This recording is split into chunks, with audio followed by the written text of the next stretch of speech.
Your brain can make you vomit before food even touches your mouth. You smell soup heating up from the other room, and your stomach clenches before you've even seen the bowl. Somebody asks you what you want for dinner, and suddenly your gut feels like it's trying to file for divorce from the rest of your body. You see a plate coming towards you, and your body reacts like somebody just threatened your life. That's anticipatory nausea. And if you've lived this, you already know how brutal it is. Welcome to the Sippable Solutions Support Show. I'm Dannie Cade, cancer survivor since 2012. And I think a lot of people completely misunderstand what's actually happening here. They think cancer patients are being fussy, difficult, dramatic, that if you just try harder or take one bite, somehow your nervous system is suddenly going to magically cooperate. Yeah, no, that's not how neurology works.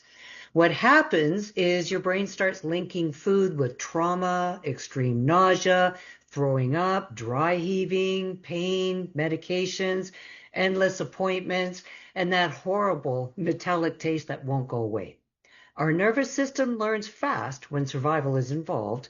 So now, the second your brain detects a trigger or a threat, it slams the emergency brakes on your digestion before food even reaches your mouth. In short, your stomach is closed for business. That's why somebody can feel nauseous just smelling toast. Your body has shifted into fight, flight, freeze mode. And when the brain thinks danger is coming, digestion shuts down hard. Blood flow changes, stomach emptying slows right down, saliva changes, appetite disappears. Your body is basically going, nope, last time this happened, we suffered. We are not doing that again. And honestly, I remember getting to the point where I wanted to reach down my throat, pull my stomach out, throw it across the room, and say, there, we're done.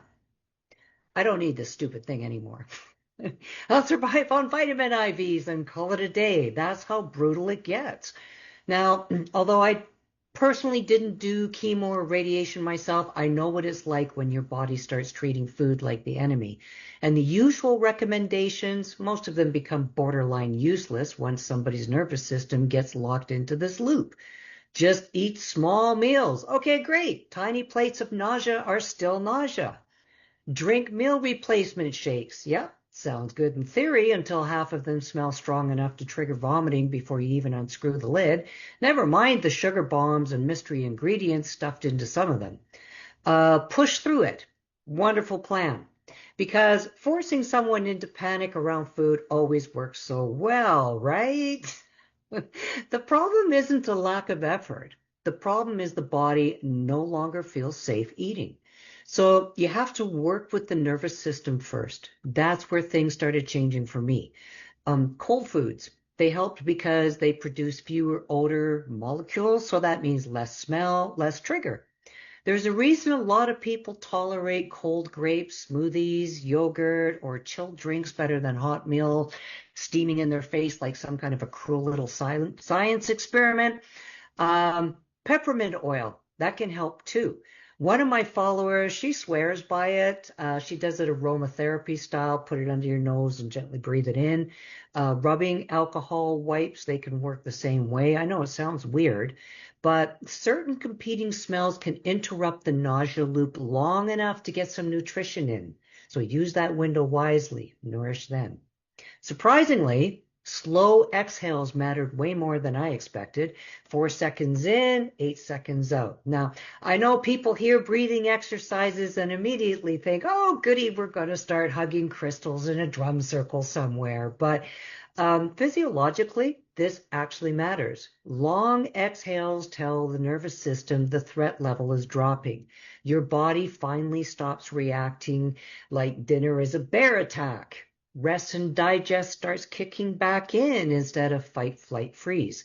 But the biggest thing for me was learning not to try conquering full meals anymore. That was one of my biggest mistakes. Tiny sips worked better. At my worst, 1 ounce, maybe two every 15 minutes of some sort of sippable nutrition worked far better than giant plates sitting there judging me like some passive-aggressive dinner guest. And slowly, very slowly, your brain can start rebuilding trust with food again. It's not overnight, it's not instant, but over time, yes, it can and does happen. And honestly, the emotional pressure matters too. People hovering over you every 5 minutes, begging you to eat, can make the whole thing worse. Your nervous system already feels under attack. Now you've got this added layer of a guilt trip on top of it. That doesn't help. What helps is lowering the threat level.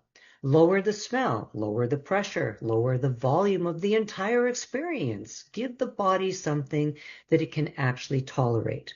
One problem, your nervous system thinks food equals danger. One solution, retrain the system gently enough that the body stops fighting every sip or nibble.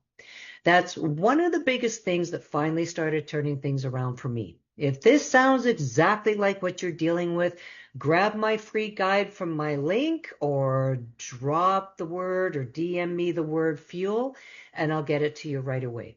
It walks through the full protocol that I used when I was wasting away and nothing else was working. Remember to follow, like, subscribe. It helps me to keep making these videos for you. Thanks, everyone. I hope this was helpful, and I look forward to seeing you next time. Bye for now.